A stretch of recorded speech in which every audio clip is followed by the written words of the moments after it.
তো hello students, তোমরা দেখতেই পাচ্ছ আজকে তোমাদের 6ই মার্চ 2025। তোমাদের কিন্তু সিভিল ইঞ্জিনিয়ারিং যে জুনিয়র ইঞ্জিনিয়ারের ফেজ 5 পর ফেজ 6 কিন্তু আজকে পুরো শিডিউল দেওয়া হয়েছে, যেখানে অ্যাপ্রক্সিমেট মোটামুটি তোমাদের প্রায় 650 ছেলে যাদের ইন্টারভিউ বাকি ছিল 1900 জনের থেকে, তাদের কিন্তু আজকে টোটালি কিন্তু পুরো লিস্ট পাবলিশ করা হয়েছে। আমি ভেবেছিলাম হয়তো ফেজ 6-7 পর্যন্ত যেতে পারে, কিন্তু তা হয়নি। টোটালি কিন্তু এখানে টোটাল কতগুলো ডেটে ইন্টারভিউ হচ্ছে সেগুলো আমি জানাবো, কীভাবে ইন্টারভিউ হচ্ছে সেগুলো আমি জানাবো। আর তোমাদেরকে আমি আগে বলে রাখি, ভিডিও আমি নিয়ে আসিনি, তার কারণ হচ্ছে রিসেন্টলি আমার কাছে কোনো ইনফরমেশান ছিল না। তো সেই জন্য আমি তোমাদের কাছে কোনো রকম ইনফরমেশান যেহেতু আমার কাছে ছিল না, সেই জন্য আমি কোনো ভিডিও নতুন করে তোমাদের কাছে নিয়ে আসতে পারিনি।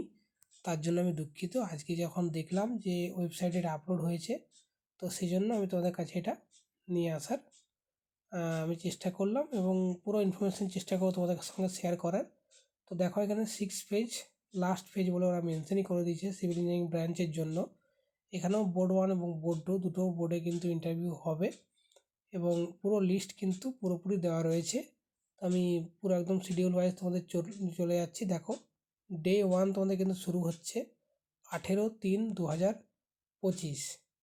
তো যেহেতু তোমাদের কিছু কিছু পরীক্ষায় তোমাদের পোস্টপোন হয়েছিল, সেগুলো কিন্তু 18 তারিখে মেবি একটা সম্ভাবনা ছিল, তো সেই জন্য হয়তো 18 তারিখ থেকে এক্সামটা তোমাদের শুরু হচ্ছে।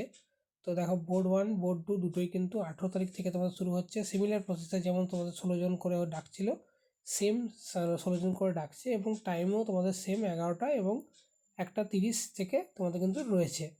ওবিসি বি ক্যাটাগরিদের এখানে ডাকা হয়েছে। ডে 2 তোমাদের 19 তারিখ 19/3/2025, সেম প্রসিডিওরস। তারপরে ডে 3 20/3, এখানেও সেম প্রসিডিওরস। ডে 4 21/3/2025, এখানেও তোমাদের সেম প্রসিডিওরস। তারপরে ডে 5 এখানেও তোমাদের সেমভাবে 24/3/2025 মানডে ডাকা হয়েছে। দুটো টাইম অনুসারে রোল নাম্বারগুলো তোমরা দেখে নেবে। সব ওবিসি কিন্তু ক্যাটাগরি রয়েছে এখানে, ওবিসি বি ক্যাটাগরি। ডে 6 হচ্ছে 25/3/2025, তো এটাও 11টা এবং 1:30টা, দুটো প্যানেলের মাধ্যমে, দুটো টাইমের মাধ্যমে। ডে 7 26/3/2025, ডে 8 28/3/2025, তারপরে ডে 9 2/4/2025। এখানে একটু গ্যাপ রয়েছে, 28 তারিখের পর কিন্তু তোমাদের ডাইরেক্ট কিন্তু পরীক্ষা রয়েছে 2 তারিখে। তো 2 তারিখে তোমাদের 9 ডেজ, 10 ডেজ হচ্ছে 3/4/2025, ডে 11 4/4/2025, ডে 12 তোমাদের কিন্তু 6/4।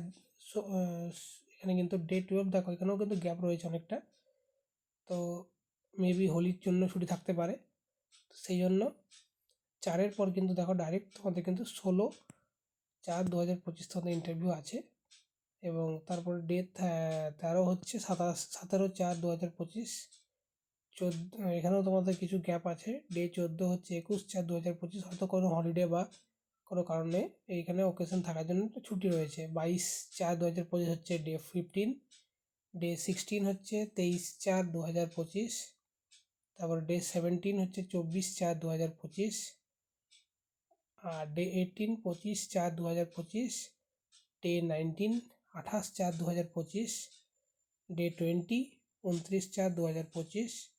এরকম করে কন্টিনিউ আমি আর মেনশন করছি না, তোমাদের টোটাল কিন্তু দেখো বোর্ড 1-এ 6/5/2025 পর্যন্ত ইন্টারভিউ চলবে। তার পুরো শিডিউল এখানে দেওয়া হয়েছে পিডব্লিউডি যে ক্যান্ডিডেট আছে তাদেরকে নিয়ে। এবার বোর্ড 2-রও দেখো ইন্টারভিউ শুরু হচ্ছে কিন্তু তোমাদের 2/4/2025 থেকে। তাহলে বোর্ড 1 কিন্তু আমাদের 18 তারিখ থেকে শুরু হয়ে যাচ্ছে, 18/3/25 থেকে, কিন্তু বোর্ড 2 যেটা সেটা কিন্তু ডে 1 শুরু হচ্ছে 2/4/2025 থেকে। এটা কিন্তু মেনশন করা আছে, দেখে নেবে। এইভাবে কন্টিনিউ এখানে মেনশন করার পর লাস্ট আমি দেখিয়ে দিচ্ছি তোমাদেরকে যে আপ টু কতদিন পর্যন্ত ডেকেছে। তো সেটা তোমাদের আমি এখানে মেনশন করে বলে দিচ্ছি লাস্ট ডেট কবে এবং কোন টাইম পর্যন্ত ডাকা হয়েছে, সেটাও আমি তোমাদেরকে জানিয়ে দিচ্ছি। দেখো, ডে 24 মানে একদম 1 থেকে 24 পর্যন্ত ডে কন্টিনিউ 24 দিন কিন্তু বোর্ড টু ইন্টারভিউ নেবে। মাঝে কিছু গ্যাপ থাকতে পারে, সেগুলো তোমরা দেখে নেবে পিডিএফ ডাউনলোড করে। তো এখানে কিন্তু তোমাদের পিডব্লিউডির ক্যাটাগরিটা এখানেও কমপ্লিট হচ্ছে এইভাবে। তাহলে ফেজ 1 এবং ফেজ 2 মিলিয়ে টোটাল কিন্তু ইন্টারভিউ হয়ে টোটাল যে রিমেনিং ক্যান্ডিডেটস ছিল ওবিসি, এসটি, এসসি এবং তোমাদের পিডব্লিউডি সমস্ত কিন্তু ইন্টারভিউ কমপ্লিট হয়ে যাবে আপ টু 14/5/2025, মানে মে মাসের তোমাদের 14 তারিখে কিন্তু ইন্টারভিউটা পুরোপুরি কমপ্লিট হয়ে যাবে। তো এই রিগার্ডিং আর কোনো ইনফরমেশান থাকলে আমি তোমাদের সঙ্গে শেয়ার করব। বাকি তোমরা প্রসিডিওর জানো, কীভাবে করতে হয় না করতে হয়, সেগুলো আমি নিয়ে আলোচনা করব না। তো এইটুকুই আমার বলার ছিল। আর মেবি তোমাদের রেজাল্ট যেমন প্রিভিয়াসলি মেকানিক্যাল এবং ইলেকট্রিক্যালের ক্ষেত্রে দেখা গিয়েছিল, সেক্ষেত্রে তোমাদের এখানেও কিন্তু 2 থেকে 3-4 মাসের মধ্যে কিন্তু তোমরা মোটামুটি পুজোর আগে ধরে রাখতে পারো তোমাদের রেজাল্ট কিন্তু পাবলিশড হয়ে যাবে। এবং যদি 26-এ ভোট হয়ে থাকে, সেই জন্য 26-এর আগেই তোমাদের জয়েনিং কিন্তু প্রসেস কমপ্লিট হবে, এটা আমার মনে হয়। তো বাকি তো ওদের ডিপার্টমেন্ট ওয়াইজ ওরা জানিয়ে দেবে কীভাবে কী করতে হবে না করতে হবে, এখন থেকে আমি প্রেডিক্ট করতে পারবো না। তো এই ছিল মোটামুটি আজকের আপডেট। নতুন কোনো ভিডিও, নতুন কোনো যদি ইনফরমেশান আসে তাহলে আমি চ্যানেলে খুব সহজে তোমাদের সঙ্গে শেয়ার করব। তার জন্য কন্টিনিউয়াসলি চ্যানেলটাকে ফলো করবে, দেখবে এবং পাশে থাকা বেল আইকনটা প্রেস করবে। ধন্যবাদ।